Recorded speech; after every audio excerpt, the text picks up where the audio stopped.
Halo, assalamualaikum warahmatullahi wabarakatuh. Perkenalkan, kami dari kelompok 8 mata kuliah asesmen. Jadi di sini kami akan membahas materi tentang konsep asesmen anak usia dini. Nah, sebelumnya perkenalkan terlebih dahulu, nama saya Yeni Suciati. Saya berperan sebagai moderator. Nah, untuk materi selanjutnya akan dijelaskan oleh teman-teman saya. Assalamualaikum warahmatullahi wabarakatuh. Perkenalkan, nama saya Tazana Frianti, NIM 426. Di sini saya akan menjelaskan tentang pengertian asesmen. Menurut Brewer 2007 mendefinisikan asesmen sebagai pengumpulan dan pengevaluasian informasi mengenai suatu performa individu, kualitas suatu program, atau keefektifan suatu kegiatan. Menurut Lin dan Gronland dalam Yuno dan Satria menyatakan bahwa asesmen atau penilaian adalah suatu istilah umum yang meliputi prosedur yang digunakan untuk mendapatkan informasi tentang belajar siswa, meliputi observasi rata-rata pelaksanaan tes tertulis, dan format penilaian kemajuan belajar. Sedangkan menurut Talango dan Pratiwi, asesmen yaitu diperlukan sebagai deteksi dini yang merupakan upaya dan langkah awal intervensi untuk tumbuh kembang anak. Sehingga dapat disimpulkan dari tiga ahli tersebut bahwa asesmen adalah suatu penilaian yang komprehensif dan melibatkan anggota tim untuk mengetahui kelemahan dan kekuatan anak, yang mana hasil keputusannya dapat digunakan untuk menentukan layanan pendidikan yang dibutuhkan anak sebagai dasar untuk menyusun suatu rancangan pembelajaran. Sekian, terima kasih. Baiklah, di sini saya akan mempresentasikan tentang tujuan asesmen. Yaitu asesmen digunakan untuk beragam tujuan, yaitu sebagai berikut. Pertama, untuk mengetahui berbagai aspek perkembangan anak secara individual yang meliputi aspek fisik, motorik, kognitif, bahasa, sosial, emosional, dan sebagainya. Dua, untuk diagnosa adanya hambatan perkembangan maupun identifikasi penyebab masalah belajar pada anak. Tiga, untuk memberikan tempat dan program yang tepat untuk anak. Dalam hal ini, untuk mengetahui apakah anak membutuhkan pelayanan khusus. Keempat, untuk membuat perencanaan program atau kurikulum planning. Dalam hal ini, asesmen digunakan untuk menentukan kemajuan anak dalam mencapai tujuan program. Selain itu, asesmen juga bertujuan untuk memodifikasi kurikulum, menentukan metodologi, dan memberikan umpan balik atau feedback. 5. Untuk mengidentifikasi dan memperbaiki masalah perkembangan pada anak. 6. Untuk kajian penelitian. Adapun secara spesifik, tujuan asesmen perkembangan adalah sebagai berikut.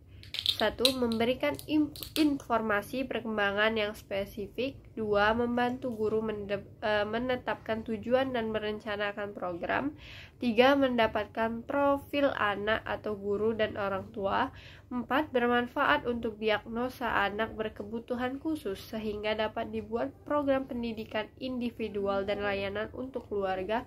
5. Evaluasi keberhasilan program dan lainnya. Sementara itu, tujuan asesmen untuk bayi dan balita adalah untuk menentukan apakah anak berkembang sesuai dengan tahap perkembangannya atau mengalami hambatan sehingga membutuhkan intervensi. Baiklah, itulah tujuan dari asesmen. Terima kasih, kembali ke moderator.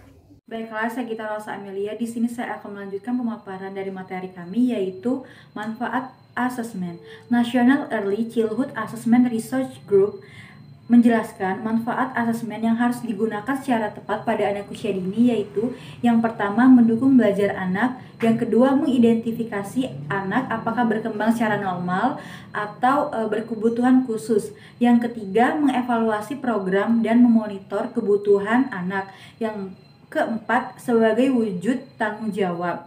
Selain itu, asesmen juga bermanfaat untuk menentukan sukses tidaknya program yang diberikan. Jadi saya akan membahas atau menjelaskan tentang konsep asesmen pembelajaran bagi anak usia dini. Nah, asesmen dalam pembelajaran anak usia dini mengarah kepada asesmen autentik yang memiliki relevansi kuat terhadap pendekatan saintifik dalam pembelajaran sesuai dengan tuntutan kurikulum 2013. Karena asesmen semacam ini mampu menggambarkan peningkatan hasil belajar peserta didik baik dalam rangka mengobservasi, menalar, mencoba, membangun jejaring, dan lain-lainnya.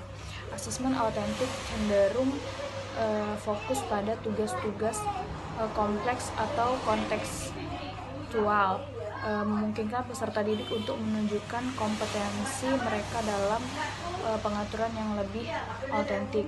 Nah, mengapa demikian? Karena asesmen autentik ini sangat relevan dengan pendekatan tematik terpadu dalam pembelajaran, khususnya jenjang sekolah dasar atau untuk mata pelajaran yang sesuai.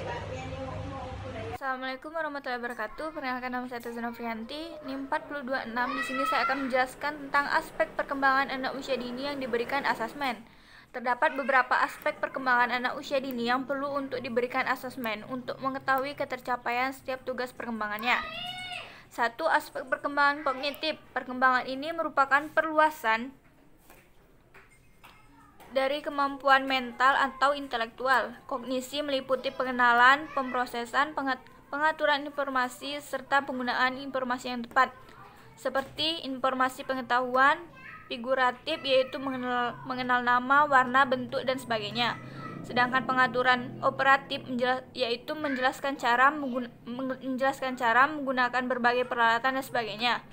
Pengaturan temporal dan spasial yaitu mengenal nama tanggal, hari, waktu, dan tempat dan sebagainya. Dan memori yang meliputi kemampuan mengingat seperti mengingat nama teman, alfabet, dan sebagainya. Kedua yaitu aspek perkembangan bahasa. Perkembangan berbahasa yang normal bersifat teratur, bertahap, dan bergantung pada kematangan dan kesempatan belajar. Ketiga yaitu aspek perkembangan moral yang meliputi pengenalan aturan sopan santun, aturan sekolah, dan lain sebagainya. Cara melakukan asesmen meliputi kegiatan pengamatan atau observasi, pencatatan recording, dan pendokumentasi atau documenting. Kegiatan pengamatan dapat dilakukan melalui berbagai teknik pengamatan yang meliputi naratif observasi, anekdot record, running record, tim sampling, dan daftar cek. Sekian, terima kasih. Oke, baiklah teman-teman, mungkin itu saja presentasi yang bisa kami sampaikan pada kesempatan kali ini. Lebih dan kurang kami mohon maaf. Pada Allah kami mohon ampun. Kami akhiri. Wassalamualaikum warahmatullahi wabarakatuh.